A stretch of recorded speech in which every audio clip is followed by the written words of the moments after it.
Silence does not mean shutting your mouth silence.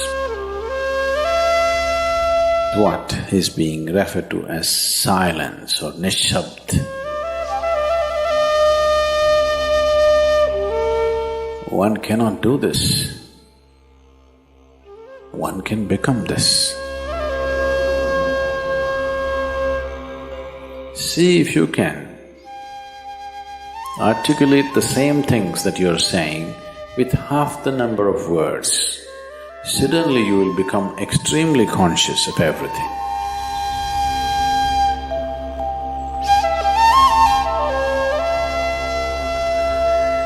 The wind makes its own sound. So does the water.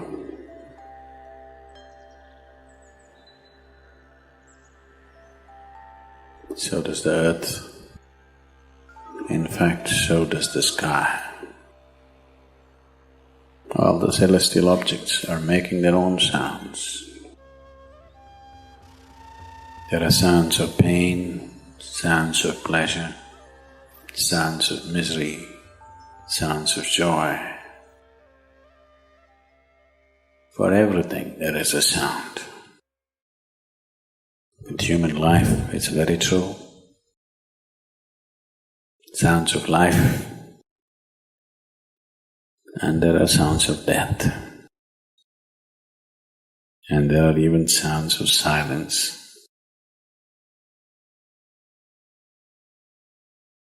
So this complex amalgamation of sounds, different kinds of sounds,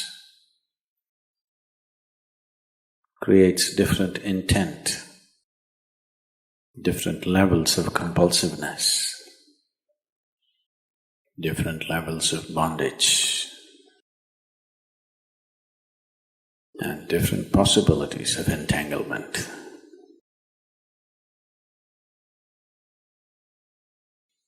In all this, why one chooses to become silent?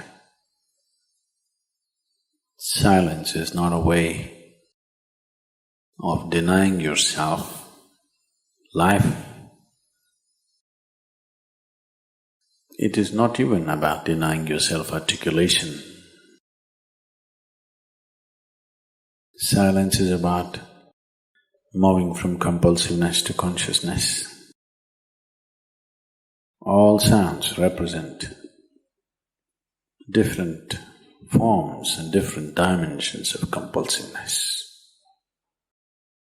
When one chooses to become conscious,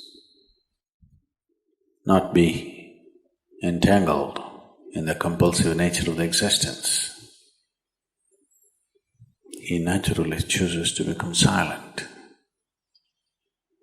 Silence does not mean shutting your mouth silence, plugging your ears silence. You can sing in silence. You can dance in silence. You can even speak in silence. You can even scream in silence. You don't try.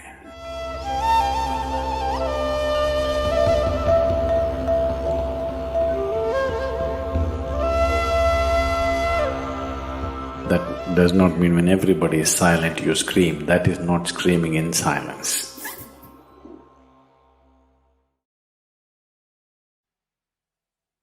Because sound is of the surface, silence is of the core. It is only the surface which makes the sound. See, now the water is hitting the surface and making the sound. Deep down, there is no sound. That is so with life.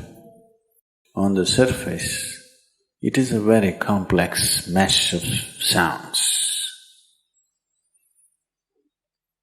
a maze of sounds happening. But at the core, there is no sound. There is no word for no sound in English language.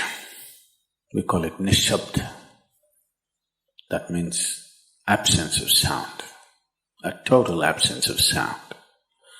Absence of sound means absence of reverberation. Absence of reverberation means absence of life. Absence of life means absence of creation.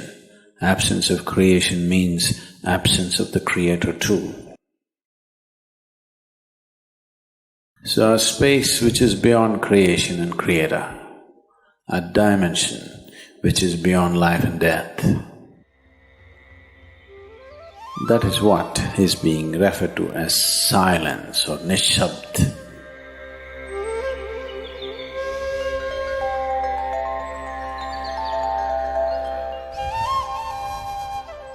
One cannot do this. One can become this. Commonly, there are two words employed to describe this. One is maun, that means you're practicing silence, you're not silent. You shut your mouth and you're remaining in maun. This is not nishabd. Maun means you're practicing silence. If you're practicing something, obviously you're not that. Are you life or are you practicing life? I'm asking you. Are you life or are you practicing life? Practicing life? No, your life. Maybe not very well practiced, but your life. Similarly, there is a difference between practicing silence and becoming silence. Practicing silence starts as a certain restriction, but slowly, as one practices silence, one can possibly become silent. One can become silent in intense activity, but nobody can keep up intense activity forever. Moments of intense activity are only moments, nobody can sustain it. You'll expend yourself. Only if you can achieve it in inactivity, it is sustainable. If something is possible only in intense activity, it is never sustainable. In a very intense and ecstatic moment of singing, somebody may become or taste a moment of silence. But how long can you keep it up? Your throat will tear. And your neighbors may kill you. Possible.